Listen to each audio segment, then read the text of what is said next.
இட்லி தோசை மாவு போர்ஷன் பார்க்கலாம். இப்போ நான் இந்த டம்ளரில் 6 டம்ளர் இட்லி அரிசி எடுத்துக்கிறேன். 1 டம்ளர் சாப்பாடு அரிசி சேர்த்துப்பேன். உங்களுக்கு சாப்பாடு அரிசி வந்து ஆப்ஷனல் தான், இல்லை அதுக்கு பதிலாக இட்லி அரிசியும் சேர்த்துக்கலாம். நான் இங்கே வந்து உதயம் பிராண்டில் தான் எடுத்திருக்கேன். உதயம் இட்லி அரிசி அந்த உதயம் உளுந்து உங்களுக்கு நல்லா மாவு கிடைக்கும்.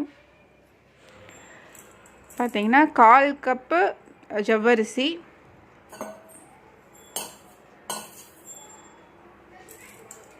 தனியாக ஊற வச்சிடுங்க, இல்லைன்னா உங்களுக்கு அரைப்படாது கிரைண்டரில் போட்டால். அதுக்கப்புறம் அதே டம்ளரில் 1 டம்ளர் உளுத்தம்பருப்பு எடுத்துக்கிறேன்.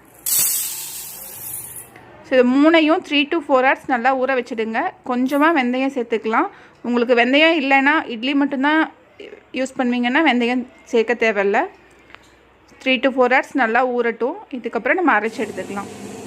ஸோ இந்த அளவு அரிசி உளுந்து உங்களுக்கு ஒரு 45 minutesல அரைச்சி எடுத்துடலாம். ரொம்ப சாஃப்டாக வருங்க இந்த போர்ஷனில் சேர்த்திங்க அப்படின்னா.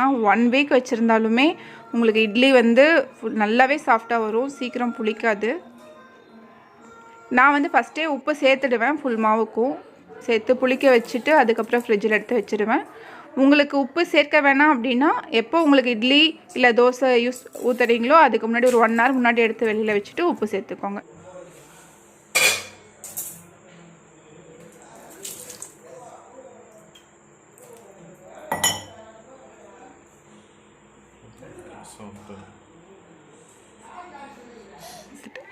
பாருங்கள் எவ்வளோ சாஃப்டாக வந்திருக்கு.